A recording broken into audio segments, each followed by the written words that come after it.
Welcome, everyone. My name is Zach Forrest, and I am thrilled to welcome you to this webinar about Hyrox. Um, it's taken the functional fitness area by storm recently, and I was definitely interested in learning more about it, what it is, and who it's attracting, and how to get involved with it. And so when the opportunity came along to host the program, John and Maria from the program, and talking about Hyrox, I jumped on it, and hopefully we're going to learn the ins and outs of the event itself and who it's appealing to, and maybe a little bit of insight behind its global growth thus far. I do want everybody to realize and understand that this is part one of what's going to be a three-part series, right? John, Maria, we've agreed that we're going to break this up over three different parts.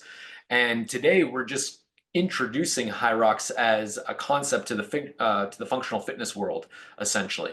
And with the plan to dive in a little bit more deeper into how we can bring it about into our business landscape and get more people in the door training with functional fitness. So, with that being said, John, could you do me a favor and introduce yourself and talk a little bit about the program first? And Maria, you guys give us some background information on yourself.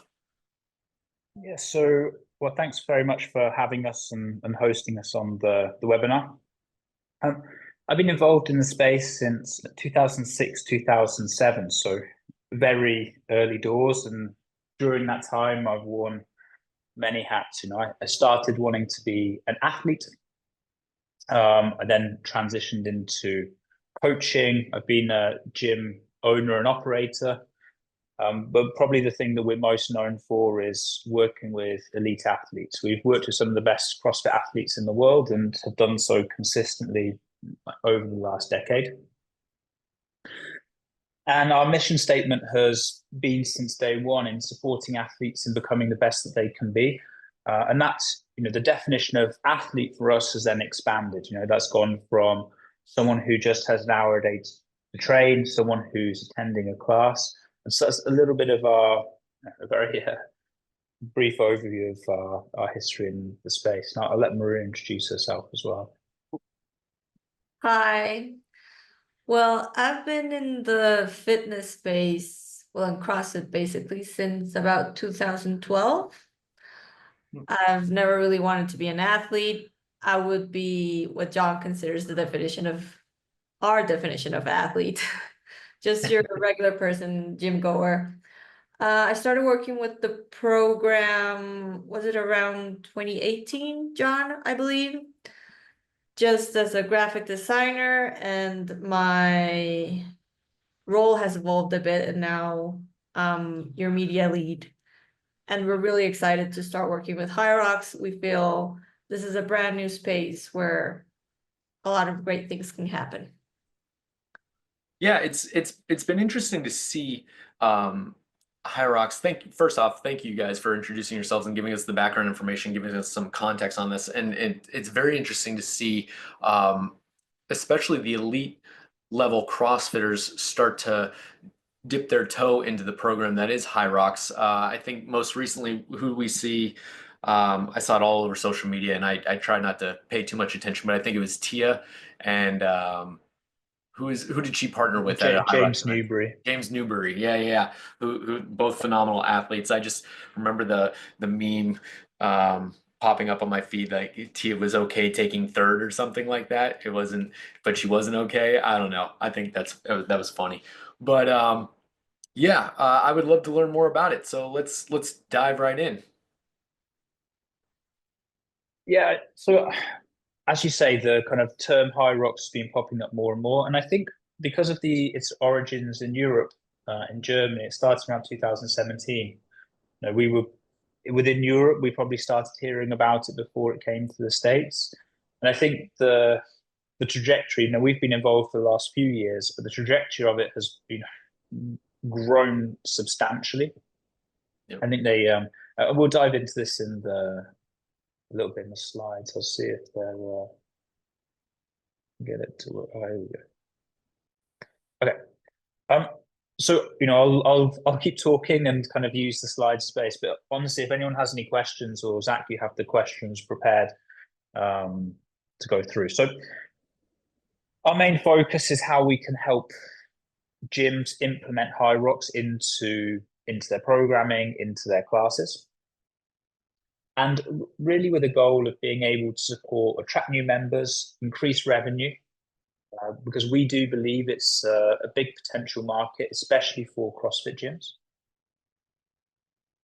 And Hyrox is quite simple. I mean, realistically, this could be a workout in any CrossFit competition, except what they've done is standardized this workout, and it's exactly the same. It's been the same workout since its inception.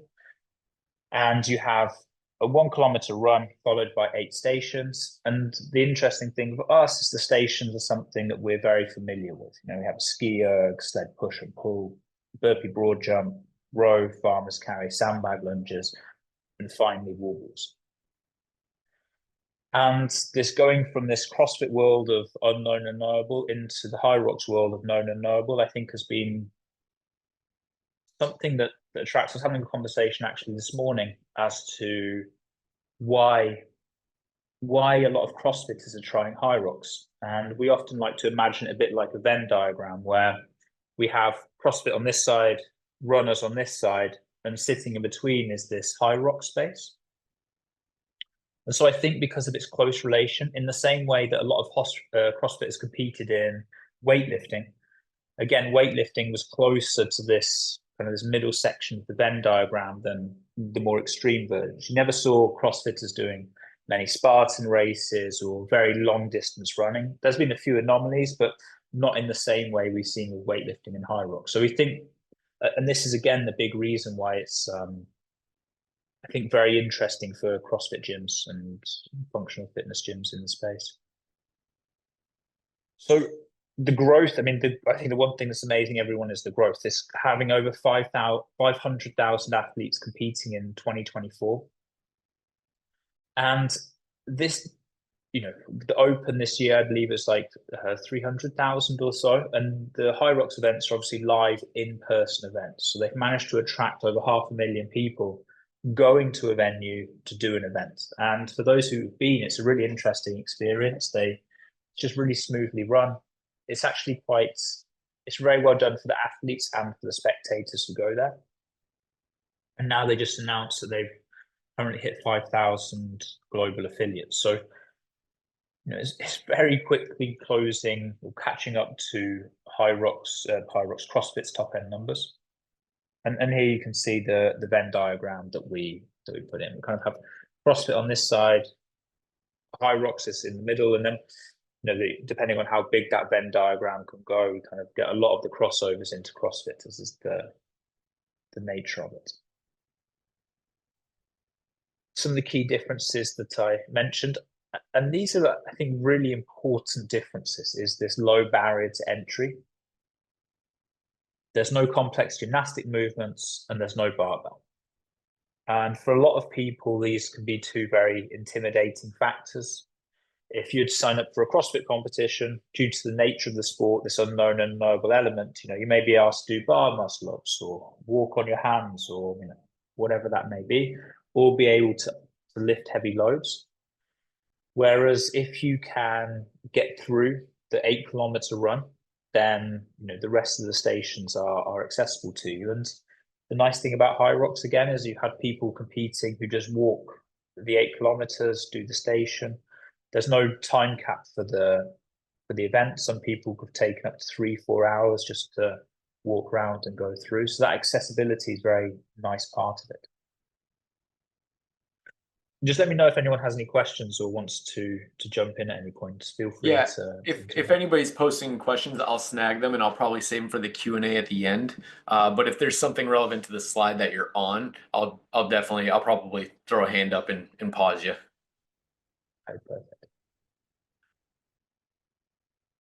And this is really where it becomes relevant to gym owners, is how can I kind of optimize on this growth that is happening within the Hyrox world and maybe start to attract a new demographic of clientele to the gym. And I think one of the reasons why it's so appealing is it's relatively low risk. There's no, you don't really need any specialist equipment. All of your coaches, just through the nature of CrossFit, are some of the best coaches in the world to be able to teach the stations. And then we obviously have this factor of the running. So this really low barrier to entry for it makes it very attractive to CrossFit gym owners. So, oh, when you mean low risk, you mean low risk for a gym owner to implement. Exactly. You're not going to have to invest tens. You're not even going to really have to invest hundreds of euros or dollars in order to possibly start this programming. I mean, obviously there's logistical challenges, but with the equipment that most CrossFit gyms already have, they can already start running classes. And this is one of the focuses that we have with our program is, okay, how can we make this adaptable? So let's say you don't have 10 skiers, how our kind of programming takes that into account to go through. Just a bit about Hyrox, also very focused on the global gym market. Obviously these global gyms have up to tens of thousands of members at one location. And so, within there, it's very low barrier for them to say buy 10 runners, buy 10 ski ergs, buy 10 rowers or whatever that may be. But that's just not feasible for a lot of micro gyms or CrossFit gyms. Interesting.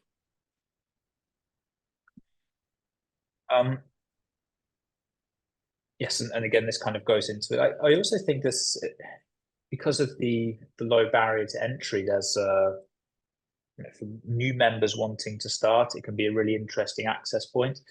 And I think one of the ideas is it could also transition well into people wanting to do CrossFit classes. Let's say you start getting more comfortable with some of these functional fitness stations. There's no reason, okay, how do I start moving a barbell? How do I start advancing with more complex gymnastics? So it could also be like a really nice transition into some of the more complexities that are typically associated with CrossFit. Wonder if we would see people if they're signing up for CrossFit, or excuse me, they're signing up for a Hyrox program. Do you think it might? I mean, it depends on the culture of the gym, I guess, and really where your coaching staff is. Do you think there might be more education opportunities for a trainer to talk to these athletes or these clients about specific strength training? I see a lot of people involved in running. I mean, running is the most accessible sport or modality of training worldwide, and what we're essentially doing is tapping into that market. But I think the vast majority of runners on a certain level, they understand that they need something outside of running, like strength training. But I don't think a lot of them understand that strength training could look like something other than a barbell. So I really think that there is an education opportunity here when it comes to working with this new demographic, as to exposing them to like what it means to actually get stronger or train that modality. Would you say that there's a certain degree of strength needed? I saw the events briefly when you put them up, but and a couple of them, if they're loaded heavy, it could require a high degree of strength. But I didn't see did I miss that? Were there specific weights involved? Yeah, like Yeah, there are. push the sled pull. Are they the farmer's carry? Is it heavy? The sandbag? I'm not sure. Yeah, you are completely right that a lot of good runners struggle at Hyrox, and the Oh, reason is they're just not used to the strength. I mean, to give you an idea, some of the athletes may end up taking 8 minutes on this on the prowler push, or over 8 minutes on the wall balls. I think it's very easy for us as CrossFitters to kind of look at the stations and be like, okay, there's no trouble there. But that's because we just are used to training it all of this time. hmm, Whereas for the runners, a lot of them have never even touched a weight or moved such a heavy load. In the pro division, the weights get heavy, and the sled push, the sled pull, also knowing how to use a skier. If you've never used a skier, you're like, well, there's some what do I do technique. with this? Yeah. There's some technique, and some of the stations are obviously easier, like the farmers camp. Okay, well, it's the challenge is to go unbroken, but the technical aspect of the farmer's carry is not necessarily there. But that there is a lot of refining of the technique within these movements, and obviously the biggest one is probably the squat pattern of the wall ball. And there's been like some of Hiller's videos, posting up about the wall balls because people struggle with squatting technique or whatever it may be. I mean, that's a huge opportunity. The squatting mechanics are something that take time to develop for a lot of people. And if you've just been running, you may have never really even gone into a squat or learned how to do a squat. So there's a big opportunity for coaches who know how to do this in order to help improve athletes. I think one thing that was really important for us before when we decided to move into the Hyrox world was like, are we able to add value into the space? We didn't want to go into a space if we couldn't add value. Right. And actually, I think there's a huge value add with all of these things because of the years of experience that we have coaching. And that's just not applicable to us. That's applicable to a lot of people. Very cool. Yeah. So do you know the weights on the sleds? I believe it can go up to like 200 kilos in the pro doubles. Oh, that's it starts to significant. get quite it starts to get quite heavy in the sled push, and then they have it slightly lower. I think 150 on the sled pull. But if you're to watch, so even this, these are kind of the nuances of the sport. But now you're starting to get within Hyrox kind of fast races, slow races, and sometimes the race is almost dictated by how heavy the sled is. And we've had this problem in CrossFit for years where the surface matters of how you're pushing the prowler. I mean, these are small nuances, but some of the athletes who are better at running will suffer when the sleds are heavier, whereas some of the athletes who are better at the stations will do better when the sleds are heavier. So it's kind of, you get these slight things changing within the different courses that they have set up as well. Interesting. Yeah. Got some questions. So yeah, of course. And this takes us kind of to the end of the first part of that overview as well. Yeah, so let's go through some questions here. Because we're getting I got at least 5 questions right here. How do you implement a training program at the gym? Obviously, you don't do the whole race every day. So, speaking and actually there's another question that's really similar. If someone were to sign up for the program, what you guys offer for Hyrox training, is it modulated kind of in the same sense that a CrossFit program would be? Is it constantly varied, or is the program training for Hyrox because it's a known event? Do you cross train out of the movements that you see at the event, or like how do you implement that on a day-to-day basis? It's a great question, and the way we tend to look at it. So within CrossFit, let's say there's around 200 movements that you could legitimately see in, say, something coming up in the open. And those, obviously, there's a lot of variance within that. Within Hyrox, we have these 8 stations and the runs. There's kind of nine movement variations that you can see.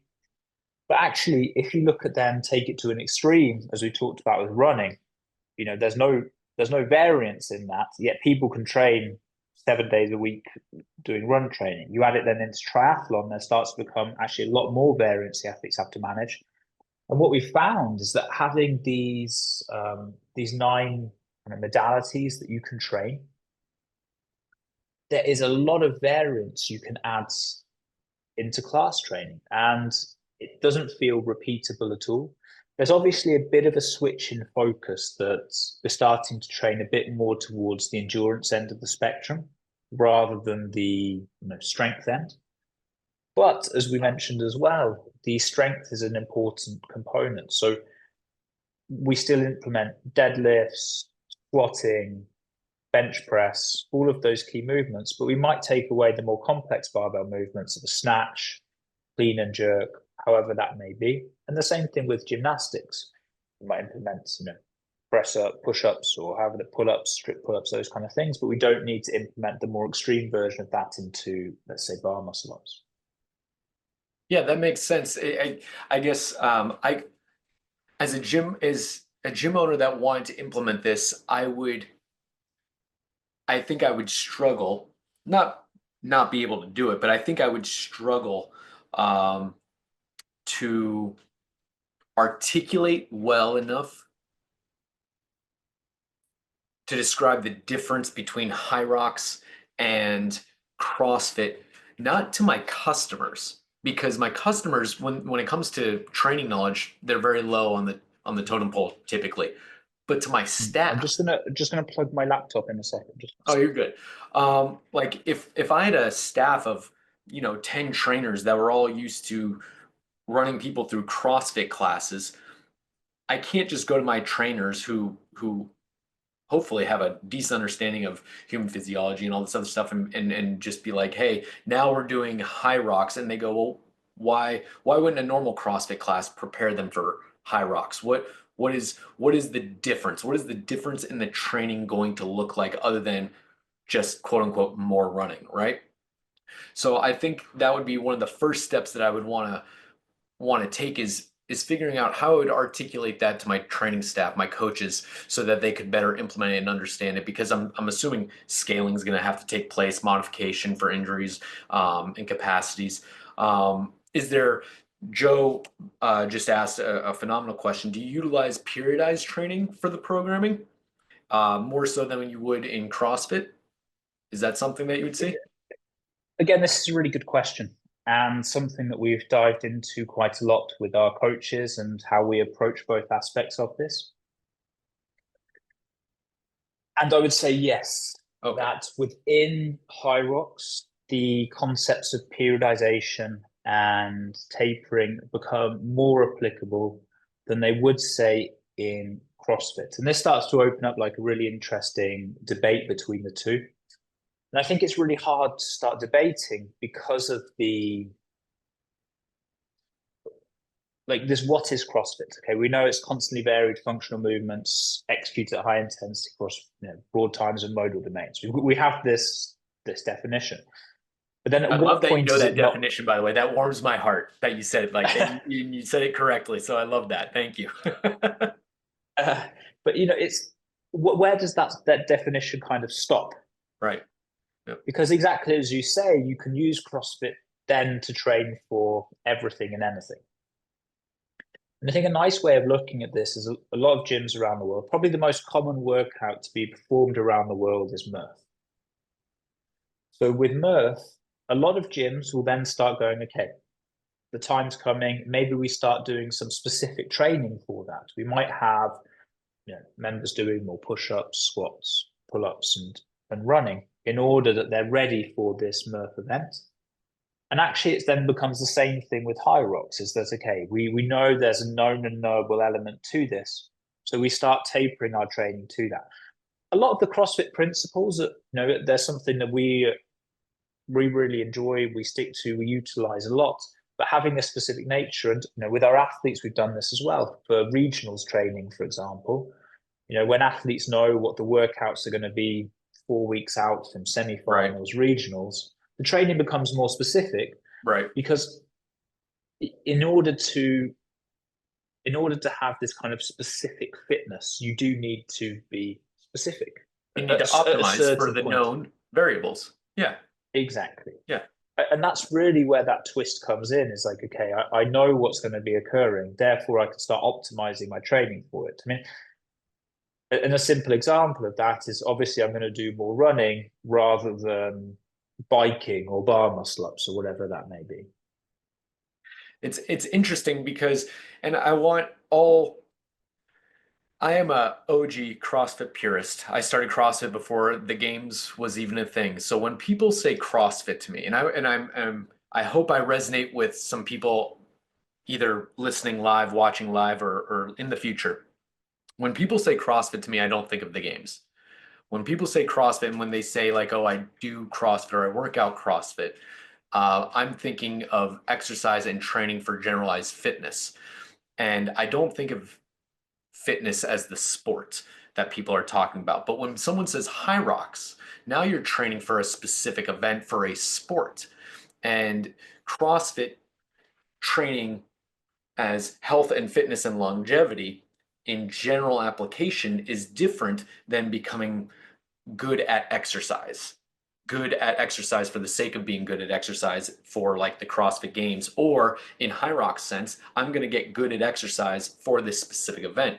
So as I'm listening to you talk, John, and shed light on what Hyrox is, I'm learning my own ability to describe the difference in training would be geared towards telling someone walking into my gym, well, Hyrox, I'm going to train you to go out and compete. CrossFit, I'm going to train you to have a better quality of life. Now, you can get a blend of both by doing either one. Like there will be some aspects of higher quality of life that comes from training Hyrox because there's a lot of similarities.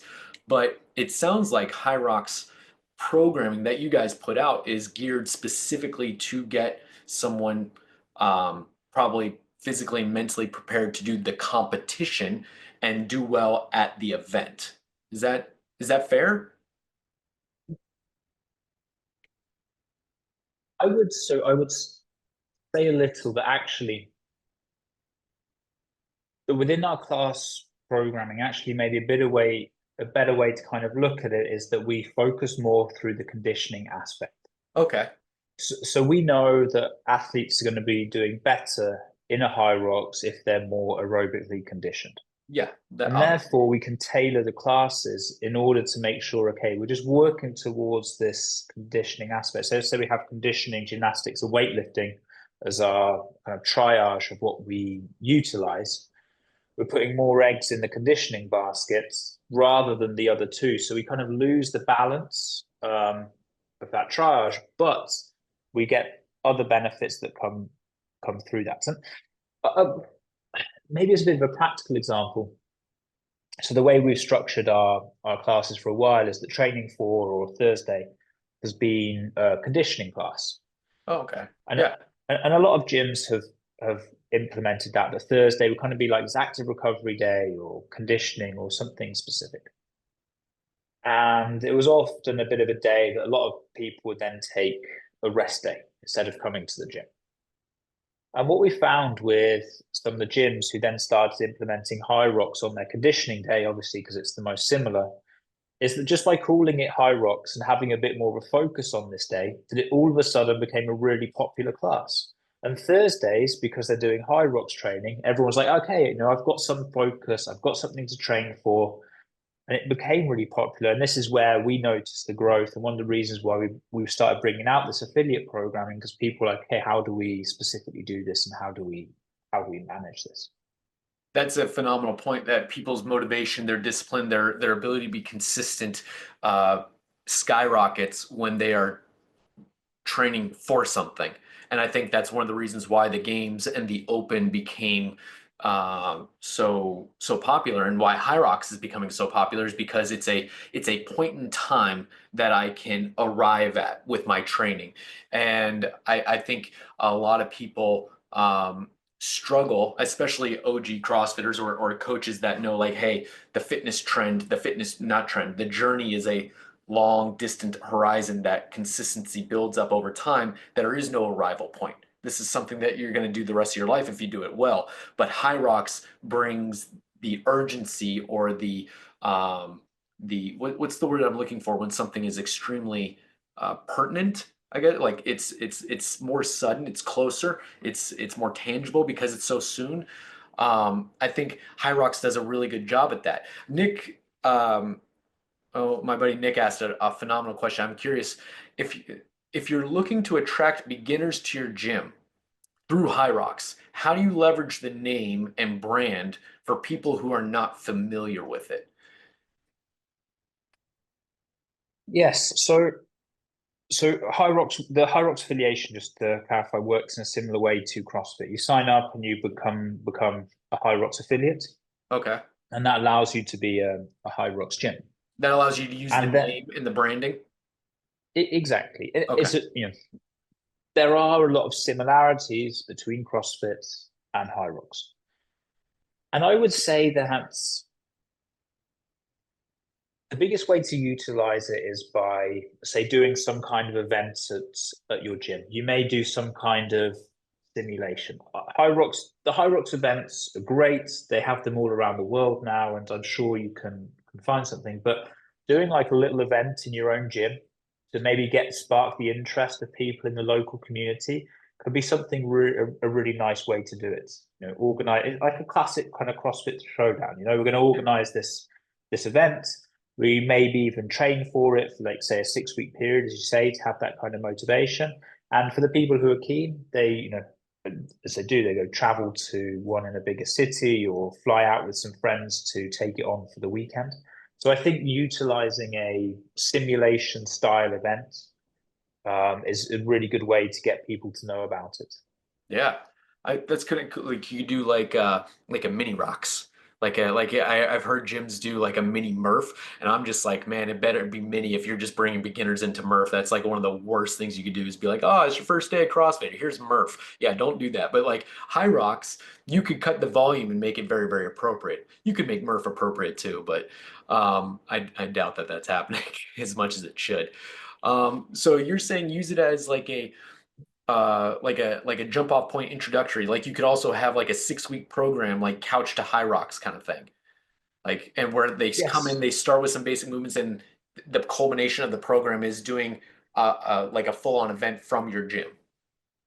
And also like running clubs. I mean, just Mm. running has seen a huge boost in popularity. Yep.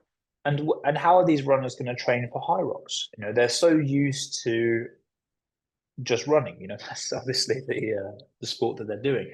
So being able to introduce them, be like, hey, you know, maybe reaching out to some running clubs and say, hey, would you like to be able to come and try this simulation that we're doing on the weekend? Being able to get new people in, I think it's a really good way to show the community and, I show what love that. you have to Yeah, offer I as love well. that. Martina Douglas asked a pertinent business question. How many people are actively searching for Hyrox gyms for training? What do people currently use for training if they don't have a gym for training? I did a quick Google search on on the SEO of Hyrox, and I couldn't find any relevant information. The only information I could find was how quickly their events grew from attendance. Their average attendance at each event is about 4,000 athletes per event, which seems phenomenal. And that is growing. I mean, some of the big events have, I think the highest they've had is 18,000 people for a That's weekend doing a high rocks. that's insane. I mean, And that's that's more. competitive. That's people competing in the actual event. You know, that's That's not even athletes counting going through. spectators. That's not counting spectators. Wow. Yeah. So I mean, it is much more accessible, and it seems to be in higher demand. I would love if someone listening is able to. I would love to overlay like a Google search results of CrossFit as the keyword to Hyrox, and I would love to see the comparison of that. Just and then also compare it to things like fitness and running or something like that. Maybe another fitness brand out there. I can't think of anything off the top of my head. Just to see how those things are trending. Martina, I think that'd be the best way for you to get your answer is to find someone who's good with Google Foo search engine stuff. Um, what Ashley asked an interesting question. I'm sure it's only going to be answered by with some market insight. What is the cost uh, for a Hyrox class on average in the US versus perhaps Europe? Like, I'm guessing the cost to the member. Like, is there an average cost associated with a But Hyrox class? yeah, I couldn't speak to that, and I think it probably follows like quite a lot of variance. I think it depends on a lot of the structure that the gyms have and how they introduce it. One of the discussions we've had with some gyms is, do they charge extra for high rocks? And our kind of general answer to this is, if you charge extra for other programs, be that, you charge extra for open gym or say a bodybuilding program or something along that sense, then it makes sense to charge more. Yep. Um, but it really depends on the individual structure of the gym. Yeah, that would make sense to me. Like the price that you charge for, and I hope I got that question correct, Ashley. The what you decide to charge for Hyrox, um, is going to be related to your business model, I probably wouldn't make it inclusive of a normal membership because you could see programs cannibalize themselves. So maybe we make another uh, point to address that in one of the other parts of the series of the webinars that we're doing. Martina asks again, a question from Martina. Keep them coming, Martina. Is there a plan to regionalize the events? Do you guys know of any plans from Hyrox to like maybe standardize the region that the events are happening, or do you think they're just going to continue to spread like wildfire to what seems to be random locations? I think she's asking whether or not they're going to have like fixed locations to be like repeatable events. Yes. So they have big plans of expansion. I mean, Okay. that's kind of clear where they're going. There's a certain limitation that Hyroxes have, and that's like the size of the venue. So this is why they may not come to smaller places. They've run some outdoor events, but the outdoor events they've run are very small. And you can imagine, in order to be able to fit like a 1K or maybe like 3 laps in order to accumulate 1K, you need just a huge venue. And that's why it's mainly been in the bigger cities. But I know that they do have some plans in regards to how they can introduce more outdoor events. The obvious reason why they've not done that is because the weather is plays a factor in a lot of places. But yeah, That but makes for sense. now, I think something that they're looking into, and I imagine that they'll be coming through. They tried to launch in the US a few years ago, but didn't necessarily get the same traction as it is getting now. Whereas now they've just realized a good structure of doing it and how they move through the states and the different cities. So I think that most people will have a Hyrox happening somewhere close to them soon.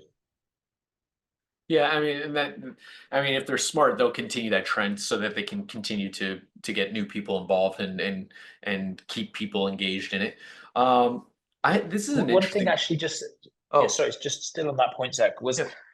one thing we found as well is that people really love traveling to go and compete. The thing that I love about I didn't Hyrox, for catch that. Say me, that again. What was it?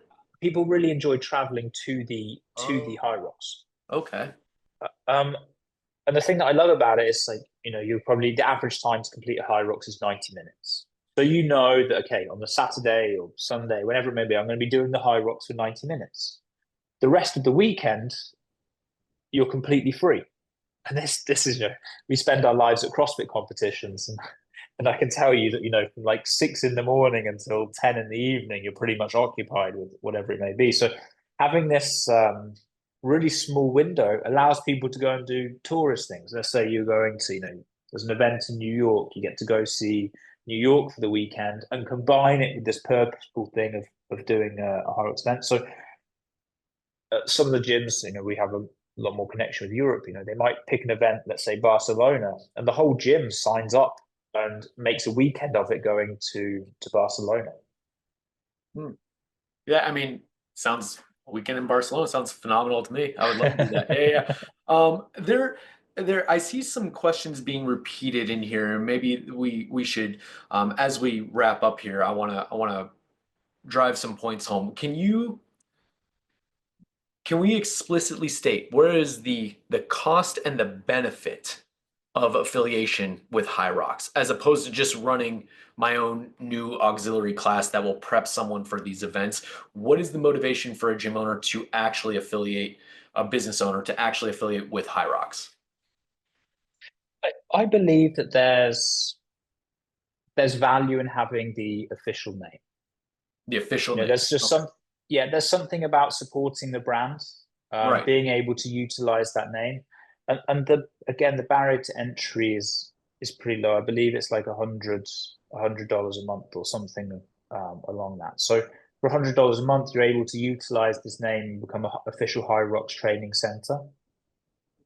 And I do think there's something about doing that. You could whatever take out the O or do something kind of crazy along those, or not crazy, but do some kind of other class. But I honestly think it's relatively good value for, well, I think it's good value for money in order to be able to officially call yourself a Hyrox gym and be able to kind of be proud of that and attract people in.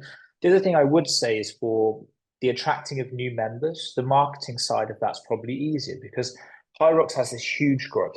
Runners will be hearing about it. People outside of our typical ecosystem will be hearing about this. And therefore, if you can utilize the name off the back of that, it's probably more likely to get these people into your gym. So it is a relatively, I mean, if it's $100 to $150 or whatever it is per month, it is a relatively low cost to be able to use the official name, the trademark, the brand, and as the brand gains in popularity and strength, that will be just become more of an asset. So that makes total sense. People are putting read all terms for an affiliate 130 US or 1500 for the year. Can be a coach and take level 1 training for 499. I'd be interested to see their training. I'm a coach first and foremost, and I'd be interested to see their training and how it differs than like the CrossFit progression through level 1 through level 4. I would love to dig into that stuff, but maybe on another call we'll dig into that stuff if you know more about that. To end here, I do want to talk about the integration that we now have between push press and the program. If a gym owner is interested in starting up a Hyrox program for their gym, which from what I know so far, if I were opening up a gym or if I were a current gym owner, I would I would be interested in doing this. I would be on the cusp of opening up my own program if I was in that situation right now, just because of the popularity and I think the reinforcement and the reciprocity that the programs could have. But what the program offers through Train on push press, what is the advantage of following your program versus maybe making up my own or something like that? I think that one of the biggest factors is the time saver. Yep. You're able to save many hours per week that will be put into you having to do the programming, and that can be focused on other aspects. Is it 5, 6, 7? How many days a week is it? Yeah, so we provide 7 days of training. Oh We wow. Okay. provide timelines, coaches' notes, videos, and I would also say that over the years we've experimented with the best way in order to implement this into gyms because it is different to a typical CrossFit conditioning class. That And makes so sense. rather than having to kind of experiment, you kind of take away that experimental process that you're going to be putting onto your members. And we kind of take that out. And also for a lot of gyms, and this is something for us, we have like a whole team of people working on the programming. It's like, it's obviously our main business, what we focus on. We put a lot of time and value onto that. So even if you get this base and need to make specific tweaks, it's a lot easier doing that than having to come up with this whole nother class, how that integrates into your other programming. We take into account, we have like a classic CrossFit affiliate programming as well. And those kind of two take into account how they balance out through the week. We have options where some So days. real quick, that was actually a good point that I wanted to bring up because like what if I only have my Hyrox class running 2 or 3 times a week, but I have my full blown CrossFit schedule? Would you guys be able to provide guidance on the best way to implement certain days of the training to balance it out? Yeah, exactly. That's That's a phenomenal. good That's a phenomenal question. resource. Yeah. Yeah, and what we've done is okay, because obviously we want to focus more then within the conditioning side. So we then have specific days that may be a bit more conditioning biased on these 3 days rather than other days, and therefore they're the perfect days you can go through. We also provide, because it's a 7 day program, one of the days we have like then specific run progressions that athletes can go through. This is the biggest thing for coaches to be aware of for athletes who are starting their Hyrox is one, it's really important that you don't just go and do simulations all the time because of that volume. And two, that you make sure the running is introduced to members in a sensible way. The last thing you want is that they all of a sudden start running from a relatively minimal running volume in CrossFit going through. So that's probably the biggest thing for coaches to watch out for is how they introduce that running. to members. That makes total sense. The one thing that I am, and I hope again, as a trainer, as a coach, I hope everyone hears this. I don't think we coach running enough in CrossFit. Running is the most staple. It's like an air squat. Everybody should be able to run, and everybody should be able to run well.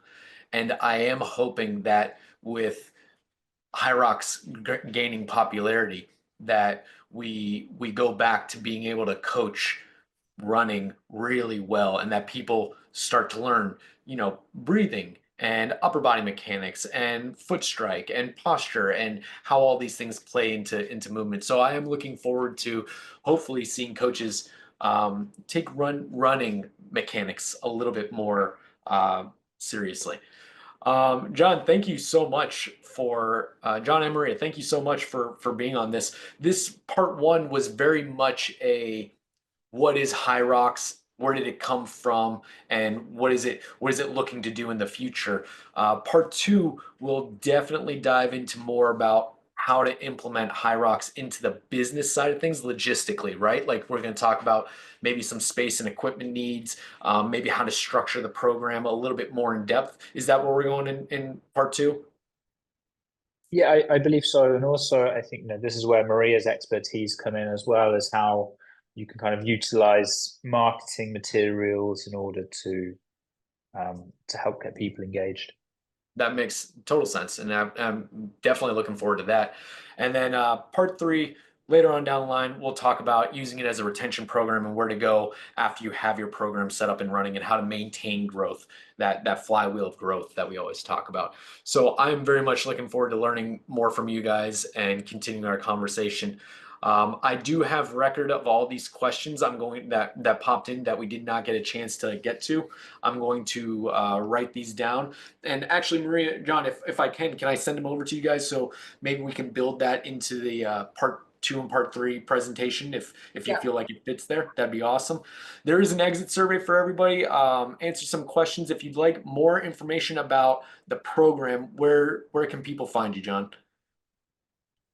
Just on your kind of YouTube. YouTube's a nice place because we go into a lot more long format. So just put in the program without an A, and then we will come up there.